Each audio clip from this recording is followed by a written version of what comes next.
when my writing partner and I first ended our partnership, and, and at the very beginning stages of it, I was suicidal. And Mm. not that I actually attempted suicide, but there was a point at which I thought, what reason do I have to be here anymore? And it was because of what I said about my identity being based in the entertainment industry, or it was because I had my identity based in the entertainment industry. So I felt like everything around me had crumbled. And I really gave up. I felt ugly. I felt not equipped. I felt not smart enough. And I just thought that I wasn't a success by the world standards. And I really would like to say that sometimes people look good on the outside, but Mhm. you never know what's really going on the inside. And we use the word self esteem, we talk about self esteem, and there's a lot of shows or motivational speakers that will say, work on your self esteem. But this is for me and for anybody out there that you have to pause a minute and to really think about that, because there are some people who are hurting so bad because of Mm. their self esteem. Mhm. And so, for anybody out there who feels like maybe they're alone in self rejection, Yeah. someone else said you aren't good enough, or they didn't like something that you did, therefore you take that on yourself. Yeah. I would just say, I can relate to you. Yeah. And I really I was crying like every day, just going through what am I here for? What am I doing? I'm not good enough. And I realized and I heard God's voice say, you're enough. Mm. And I had to feel like, even if I didn't have 2 pennies, if all I had was 2 pennies in my wallet and a roof over the head and barely something to eat, maybe some top ramen or something, You're right. Yeah. Yeah. but I'm still enough. Yeah. And so, one of the things that I learned from that scar, or those scars of just really not believing that I was good enough, was that what I do as a writer, or what I do as a teacher, what I do as a communicator is not what makes me good enough.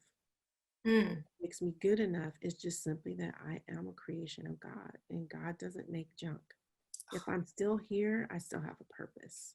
Yes. So, there's more scars than that, girl.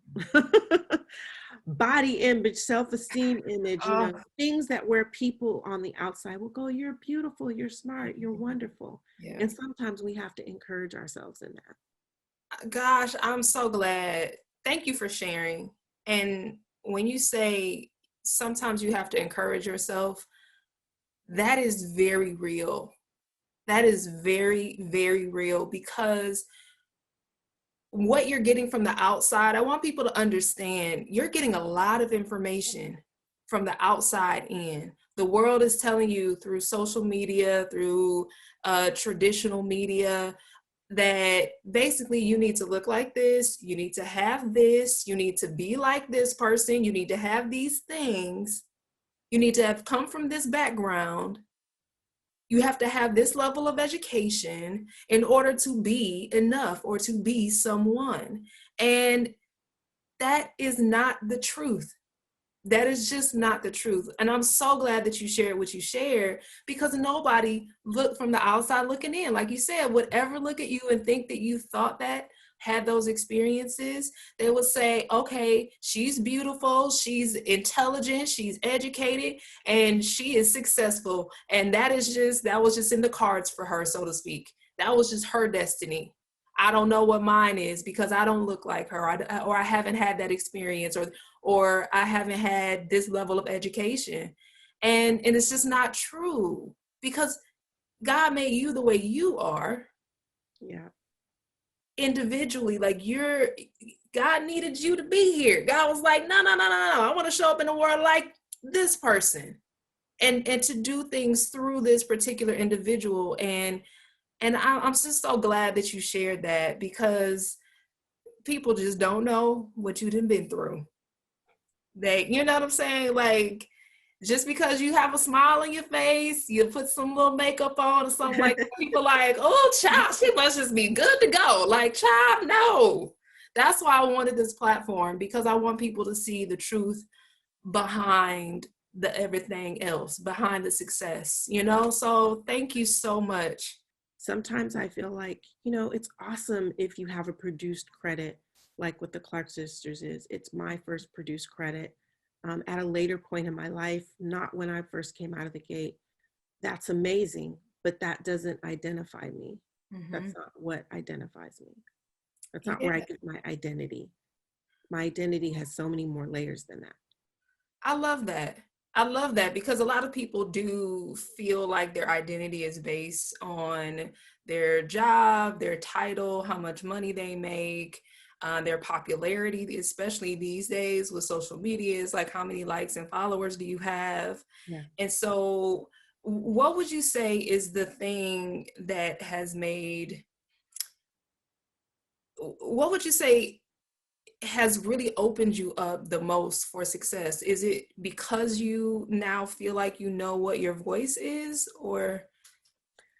Absolutely. I think that journey of discovering, and I'm still discovering my voice, but I also think humility, and also just really continuing to work on your craft. Yeah. If you love your craft, you'll work on your craft. Some people see the entertainment industry and they're like, I want to get paid. Everybody's getting paid. Or maybe they might be addicted to fame or what comes with power and fame. Mm-hmm. And I just don't think that that will last long enough. Okay. I don't think that that would, in other words, it's not going to sustain you. What has to really sustain you is to be willing to look at, uh, I can even look back at the first script I've ever written and be like, that sucks. Like, maybe there was some raw talent there or whatever, but always knowing that, they talk about in the Bible, iron sharpens iron, like, you think of a knife being sharpened, when it's getting to be as sharp so that it can be useful, so that it can be purposeful. Yeah. And I think that that had to happen to me. And I think it happens to all of us. Malcolm Gladwell was the one who talked about, you're not an expert at something until you've done 10,000 hours of it. And Mm-hmm. that's what I would say to anyone. When you first start out, don't think of it, and I've said this a number of times, getting kind of tired myself. Um, don't think of it as a sprint, think of it as more of a marathon. And so, do you want to endure? Is it something, my friend always teases me because I said this, and she's like, girl, you ain't telling the truth. I was like, would you still write or direct or paint or dance or act if you were on the beach selling pookie shells to make a living? That's what I used to say to my friend. I said, I would write even if I had to be on the beach selling pookie shells for a living. And she was like, girl, you lying. Wow. Now, see, But, that's significant. That's significant and because, that's the starving artist thing. And, yeah. no one wants to be starving where you can't even think straight and you don't know if the lights are going to get turned off or not. But I will say there has to be a level of dedication, because I think some people skip the part of wanting to really enhance their craft Mm. and really work on their craft. And sometimes I remember I met with Spike Lee once earlier in my career, and he was so cool. And my former writing partner and I went he was in the editing bay editing Malcolm X. And he said, some people need to go back in the woodshed and work on their craft. Wow. And I do agree with that. Sometimes what I did, I say Moses backside of the desert, but you could call it going back to the lab, Yeah. going into the woodshed, just kind of retreating a little bit. And I would even say that, like, with the whole social media thing. Sometimes it's not about how many followers you have and stuff. That's cool. Mm-hmm. But is your craft worthy? Has it been tested? Has it been tried? Has it been perfected? Has it been honed? Whatever that is, whether you're a singer, a musician, a screenwriter, a producer, a camera person. And if people give you feedback, be willing to take that feedback. I teach screenwriting, and sometimes I have students, I can tell I have to kind of work with them. The first time you give them that feedback, they're like Yeah. bristling and they get stiff. And I even have students, I'll give them notes on a script and they won't change it. They won't change one thing. They may change one word in a scene. It's just like, that's Wow. not how things work. And if you can't do that, like they sometimes say, if you can't run with ponies, what are you going to do with thoroughbreds?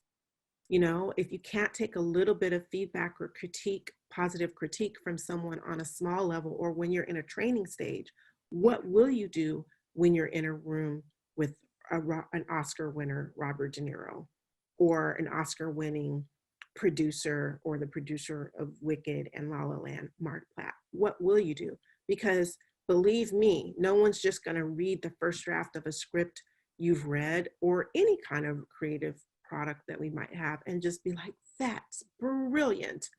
We love you. Come on, let's go. That's why it's a long haul, because there's oftentimes rewriting.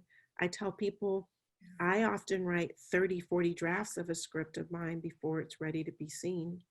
Wow. You know, Wow. TV moves a little faster. You don't have that opportunity, but you're actually working with a writer's team, like in a writer's room with other brilliant minds. So it moves faster. But for like a feature, Wow. And 10, nobody maybe thinks like 10 that. minimum, you know, maybe 10 minimum, but there's interim drafts. There's rewriting and rewriting and rewriting scenes and trying to make them better and trying to make them stronger and trying to elevate. So you have to be willing to do that work. So be pliable, be like water. Don't Be be like, pliable, be tenacious, yeah. be committed to the purpose that you said you're here to do. Be Wow. committed to that and know that it takes hard work. That's not saying you're not going to have some break before that 10,000 hours. It Yeah. doesn't mean that. What it means is that we have to continually think of ourselves as learners and wanting to elevate whatever skill that is that we have.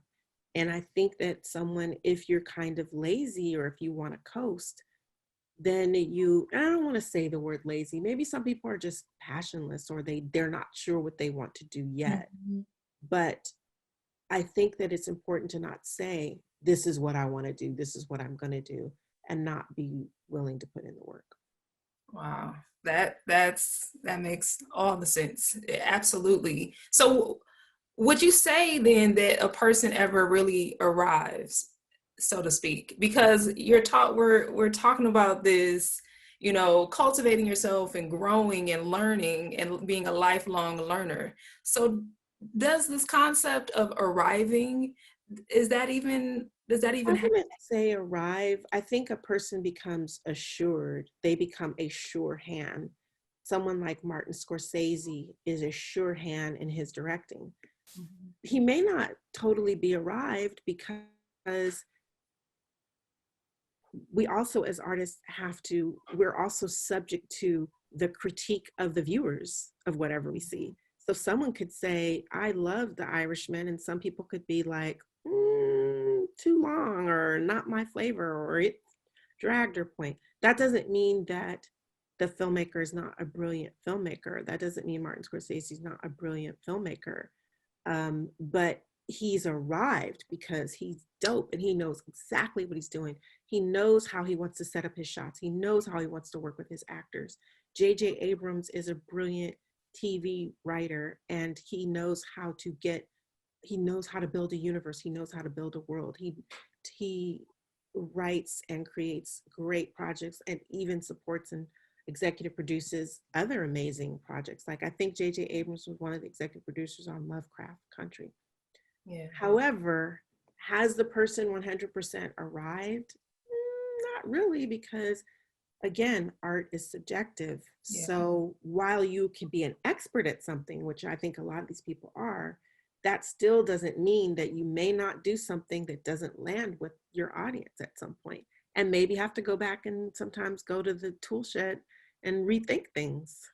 So everybody can have a tool shed experience and they don't need to feel bad, because even the top people in the business, in the game, are still going back because they have viewers who are different generations, all that Yeah, kind of stuff, looking totally. at their things. Yeah. And so Yeah. But I get, they've arrived. What I will say is that I think the best of them, they may not go back and have to learn, but usually we have peers who we trust. And sometimes we're like, okay, what do you think about this book? Or what do you think about this thing? So somebody who's honest, who loves you, who's a peer in your field, who's willing to give you honest feedback. We yeah, all have to have feedback. And even someone who's a genius, like I said, like a Martin Scorsese or like, a J.J. Abrams or like the creators of, let's say, a great example would be Game of Thrones. yeah, People loved Game of Thrones, and it was a brilliant TV series. And the last season, you got all of these people doing these petitions on it should be completely rewritten by different writers. wow, As advanced and as arrived as the creators were, they arrived because people were like, this is dope. This is the best thing I've seen, since whatever. But there can still be moments where our art might not do exactly what we want it to do. wow. Well, I think I totally understand that. I think that is, it makes all the sense. You just keep, I think if you Stay just in the lab, try to like be who you, just to be your keep best version learning. of yourself, maybe. Yeah, keep being a student of life, keep learning, keep Yeah. being willing to kind of go back in the lab, get feedback from people you trust. Love it, love it, love it.